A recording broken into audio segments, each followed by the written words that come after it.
మన దేశంలో ప్రభుత్వ ఉద్యోగుల పెన్షన్ వ్యవస్థ 2 దశాబ్దాలుగా తీవ్ర రాజకీయ, ఆర్థిక వాదనలకు కేంద్ర బిందువుగా మారింది.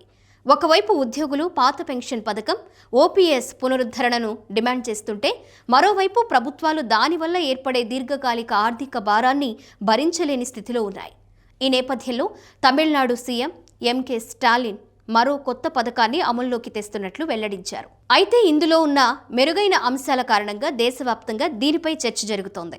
తమిళనాడులో గ్రామీణాభివృద్ధి మరియు పంచాయతీరాజ్ శాఖ అదనపు ప్రధాన కార్యదర్శి గగన్ దీప్ సింగ్ బేడి నేతృత్వంలోని 3 సభ్యుల పెన్షన్ కమిటీ తాజాగా చేసిన సిఫారసుల ఆధారంగా తమిళనాడు అస్యూర్డ్ పెన్షన్ స్కీమ్ టీఏపీఎస్ను ప్రభుత్వ అమల్లోకి తెచ్చింది. టీఏపీఎస్ కింద ఉద్యోగులు తమ ప్రాథమిక వేతనంలో 10% పెన్షన్ నిధికి జమ చేయాలి.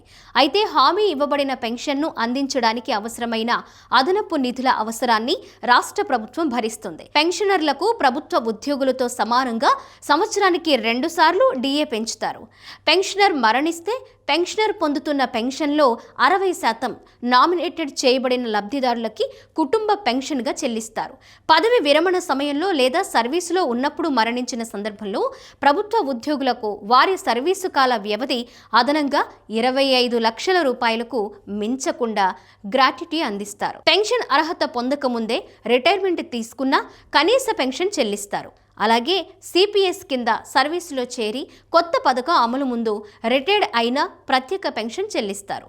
మార్కెట్ రాబడులతో సంబంధం లేకుండా ఉద్యోగికి హామీతో కూడిన పెన్షన్ అందిస్తామని ప్రకటించడం ఈ కొత్త పెన్షన్ విధానంలో కీలకమైన అంశం.